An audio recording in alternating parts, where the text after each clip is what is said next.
नौकरी वाली बहू। एक शहर में रोहित नाम का लड़का अपनी माँ बिमला, अपनी दादी और अपनी पत्नी काजल के साथ रहता है। सुबह का समय है और सभी लोग नाश्ता कर रहे हैं। बिमला को अपनी नौकरी करने वाली बहू कुछ खास पसंद नहीं थी। आजकल की बहुओं से तो खाना भी ठीक से नहीं बनता और कहती हैं वर्किंग वुमन हूँ। बिमला को काजल का नौकरी करना कुछ खास पसंद नहीं है, इसीलिए वो बात बात पर बहाना ढूंढती है उसे कुछ न कुछ सुनाने का। क्या हुआ माँ, खाने में कोई कमी है क्या? अरे है ही क्या इस खाने में, सब्जी में इतना नमक भर रखा है कि रोटी का टुकड़ा निगलना भी मुश्किल हो रहा है। अरे बिमला, नमक तो बिल्कुल ठीक है, लगता है तेरी जुबान का स्वाद खराब हो गया है। इतना अच्छा खाना बनाया है बहू ने, शाबाश काजल बिटिया। नाश्ता करने के बाद काजल ऑफिस जाने के लिए टिफिन तैयार कर रही होती है। अरे बहू, तीज आने वाली है, जरा मेरे साथ बैठकर काम की लिस्ट बनवा दे। माँ, आप आराम कीजिए, काम की टेंशन मत लीजिए, मैं सब टाइम पर कर लूंगी। और अभी ऑफिस के लिए लेट हो रहा है तो मैं शाम को मिलती हूँ। तू ऑफिस में काम करती है तो क्या, घर को संभालना भी तो तेरी ही जिम्मेदारी है। और अगर 5 मिनट लेट हो जाएगी तो कोई आसमान नहीं गिर जाएगा। माँ, मैं इस घर की बहू हूँ और मैं अच्छे से जानती हूँ अपनी जिम्मेदारियाँ। रोज सुबह 5 बजे उठती हूँ, घर भी संभालती हूँ और ऑफिस भी।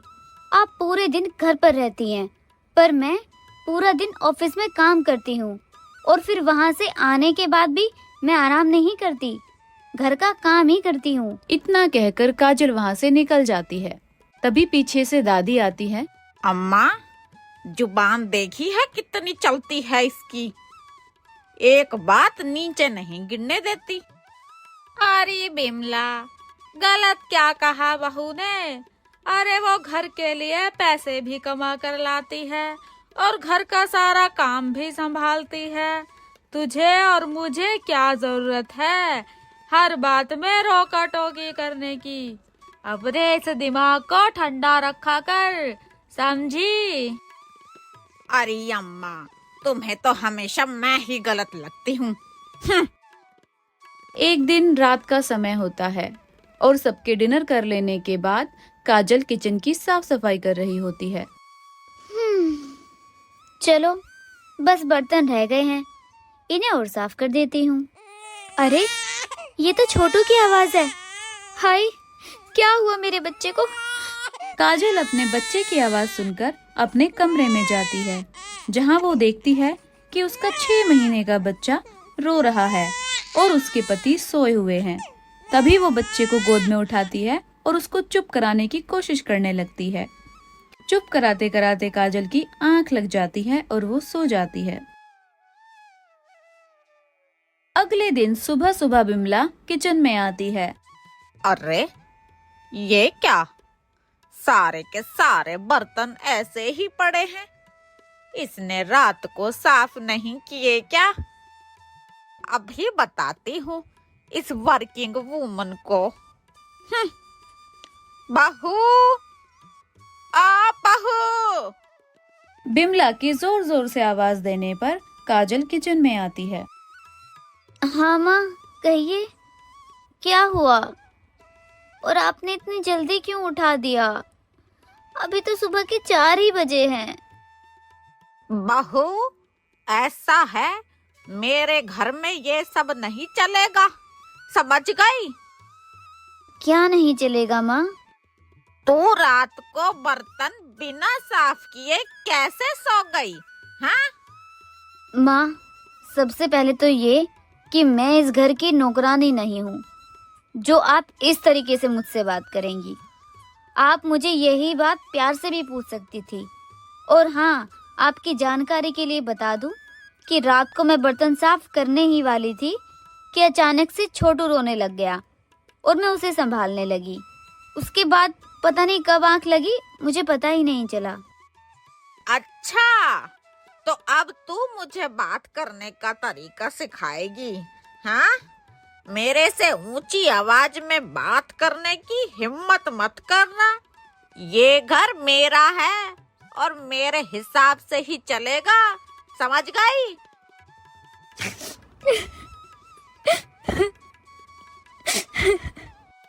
ये सब बातें जब दादी को पता चलती हैं तो दादी को बिल्कुल भी अच्छा नहीं लगता और दोपहर के समय वो बिमला के पास जाकर उससे बात करती हैं। बिमला, जो तूने आज सुबह किया वो बिल्कुल भी ठीक नहीं था। अरे तू भी तो कभी बहू थी और मैंने कभी तुझसे इस लहजे में बात नहीं की जैसे तूने आज सुबह बहू से की। मैंने सब सुना और मुझे बहुत बुरा लगा। अम्मा, उसकी जुबान चलती है ज्यादा और हाथ चलते हैं कम। ये आपको नहीं दिखता क्या? अरे तो बात को प्यार से भी तो समझाया जा सकता है और प्यार से पूछा भी जा सकता है। वो क्यों नहीं करती तू? अरे अम्मा, बस रहने दो। हमेशा उसी की तरफदारी कर कर के थकती नहीं हो क्या? ऐसे ही बात बात पर अपनी बहू को खरी खोटी सुनाते सुनाते बिमला के कुछ दिन बीत जाते हैं। एक दिन वो अपनी सहेली से मिलने के लिए घर से बाहर निकलती है। तभी रास्ते में उसे मीना मिलती है, जो कि बिमला की पड़ोसन होती है। दोनों अच्छे से बातचीत करती हैं। तभी मीना कहती है, अरे बिमला चाची, एक बात कहूँ आपसे, बुरा तो नहीं मानेंगी ना? अरे मीना, भला मुझे तेरी बात कब से बुरी लगने लगी? जो मन में है बोल। चलो चाची, आप इतना कह रही हो तो मैं बता देती हूँ। आपकी बहू काजल छत पर घूमते हुए, ऑफिस से निकलते हुए और इधर उधर कहीं भी जाते हुए सिर्फ फोन पर लगी रहती है। मुझे तो ऐसा लगता है कि वो ऑफिस नहीं जाती, कुछ और ही चक्कर है उसका।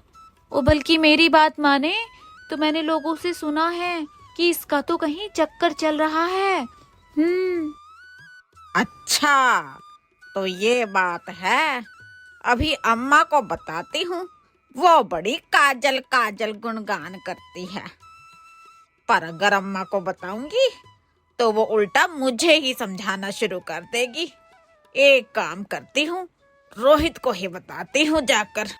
बिमला बिना कुछ सोचे समझे और बिना परिणाम की चिंता किए वो सारी बातें जाकर रोहित को बताने लगती है। बिमला की सारी चुगलियां काजल गेट के पीछे खड़ी होकर सुन रही होती है, पर काजल किसी को कुछ नहीं बोलती।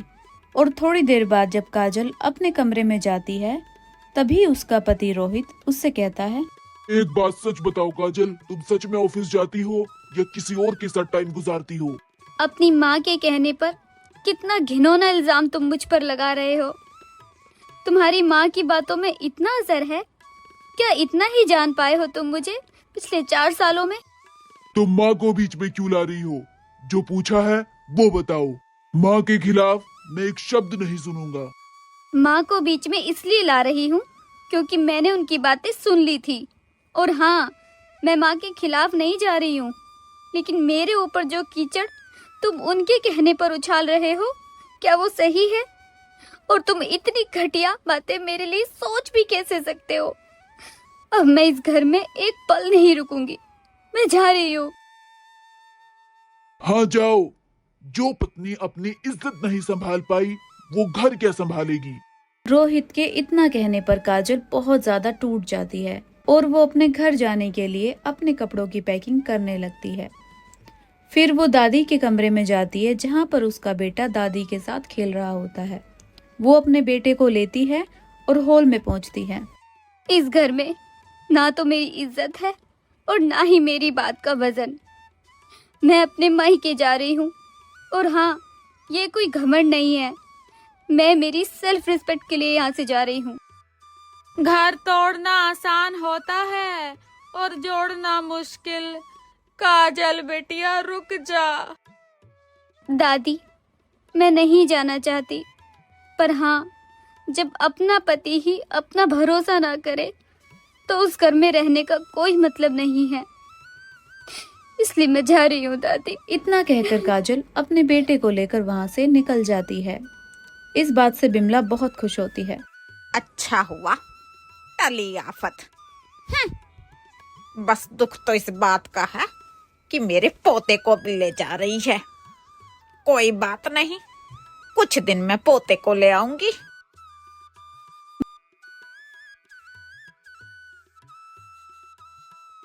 बहू के घर से चले जाने के बाद अब घर के काम की सारी जिम्मेदारी बिमला पर आ जाती है। वही पूरी किचन संभालती है और घर को भी। जब बिमला को घर के सारे काम खुद संभालने पड़ते हैं तो वो बहुत परेशान हो जाती है और एक दिन परेशान होकर बोलती है, अरे मेरी तो कमर टूट गई इतना काम कर करके। इस उम्र में इतना काम करना पड़ रहा है। मैं तो जल्दी ही बिस्तर पकड़ लूंगी अगर ऐसा ही चलता रहा तो। अरे अब समझ आई तुझे बात कि बहू कितना काम करती थी। अब गलती की है तो भुगत। अरे अम्मा, क्यों जले पर नमक छिड़क रही हो? मेरी हालत नहीं दिखती क्या? हे प्रभु, ये मेरी बहू बुढ़ापे में सठिया रही है। इसे थोड़ी बुद्धि दो कि इसको समझ आए और ये काजल बहू को वापस घर ले आए। ये अम्मा भी एक मौका नहीं छोड़ती ताना मारने का। हाय मेरी कमर।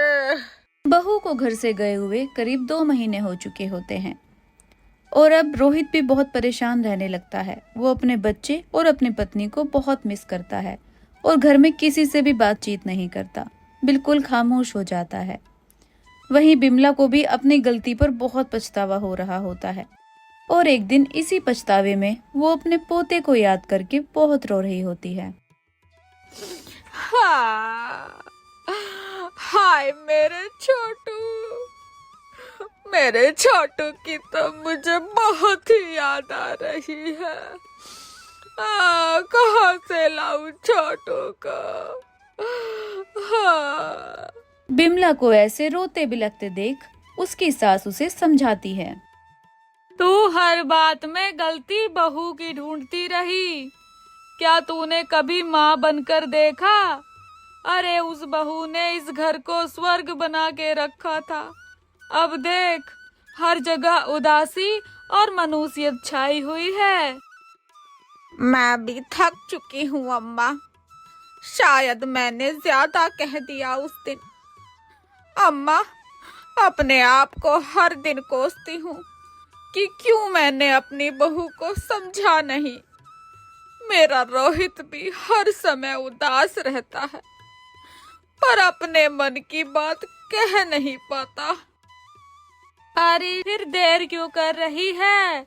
जा, बहू को ले आ और इस घर को फिर से स्वर्ग बना दे। रोहित के पास जा और उसे बता दे कि तुझसे गलती हुई है और तूने मीना के भड़कावे में आके ये सब किया है। लेकिन अम्मा, अगर मेरे बेटे ने मुझे माफ नहीं किया इस बात के लिए तो मैं तो जीते जी मर जाऊंगी। रोहित तुझसे प्यार करता है, वो तुझे समझेगा और जब तू गलती करते हुए नहीं डरी तो उसे सुधारने में क्यों डर रही है? जा, बात कर उससे। अपनी सास की बातें सुनकर पश्चाताप से भरी हुई बिमला अपने बेटे के पास जाती है और उसे सारी सच्चाई बताती है कि कैसे मीना ने उसे भड़काया था और उसने ये सब बातें आकर रोहित को बता दी। जब रोहित को ये सब पता चलता है तो रोहित बहुत दुखी हो जाता है। माँ, आपने तो गलती की ही, पर मैंने भी काजल के साथ ठीक नहीं किया। अरे कैसा पति हूँ मैं जो बिना कोई छानबीन किए उसे दोषी मान लिया और घर से जाने के लिए भी कह दिया। माँ, जितनी दोषी तुम हो उससे कहीं ज्यादा दोषी मैं हूँ। तो चल बेटा, अपने घर की लक्ष्मी को वापस ले आते हैं और अपनी गलती को दोनों माँ बेटा सुधार लेते हैं। इसके बाद रोहित और बिमला काजल के घर जाते हैं। काजल, घर घर नहीं लगता तुम्हारे बिना। मैं बहुत शर्मिंदा हूँ, मुझे माफ कर दो। मैं उस घर में वापस तभी जाऊंगी जब मुझे वहाँ अपनापन और वो इज्जत मिलेगी जो एक बहू को मिलना चाहिए। और मुझे हर समय सिर्फ मेरा क्या कर्तव्य है ये याद नहीं दिलाया जाएगा। मुझे माफ कर दे बेटा, तूने सिर्फ समझाने की कोशिश की और मैंने सिर्फ ताने दिए। तू सही थी काजल, मैं सिर्फ सास बनी रही लेकिन कभी माँ नहीं बन पाई तेरी। और हाँ, दूसरों के बहकावे में आकर अपनी सोने जैसी बहू पर इतना बड़ा लांछन लगा बैठी। मैं जानती हूँ कि मैं माफी के लायक नहीं हूँ, पर हो सके तो अपना दिल बड़ा रख के मुझे माफ कर देना बेटा। माँ, मुझे लड़ना नहीं था, पर चुप रहकर अपना वजूद भी नहीं खोना था। यकीन मानिए, अगर आप एक माँ की तरह मुझे प्यार और इज्जत देंगी तो मैं भी एक बेटी होने के सारे कर्तव्य निभाऊंगी। और हाँ, मुझे भी आप लोगों की बहुत याद आती थी और मैं हर रोज इंतजार करती थी कि आप लोग आओगे और मुझे लेकर जाओगे। मैं आप सबसे बहुत प्यार करती हूँ माँ। काजल अपने पति और अपनी सास के साथ वापस अपने ससुराल आ जाती है और दादी अब घर में देखती है कि चारों तरफ खुशियां ही खुशियां हैं। अब बिमला काजल का हाथ भी बटाती है उसके घर के काम में और खुशी खुशी पूरा परिवार एक साथ रहता है। दादी को बिमला का ये बदला हुआ रूप बहुत पसंद आता है और वो किचन में जाकर देखती है कि काजल और बिमला दोनों एक साथ मिलकर खाना बना रहे हैं। देखा बिमला, जब घर की औरतें एक दूसरे को समझने लगती हैं तो घर स्वर्ग बन जाता है।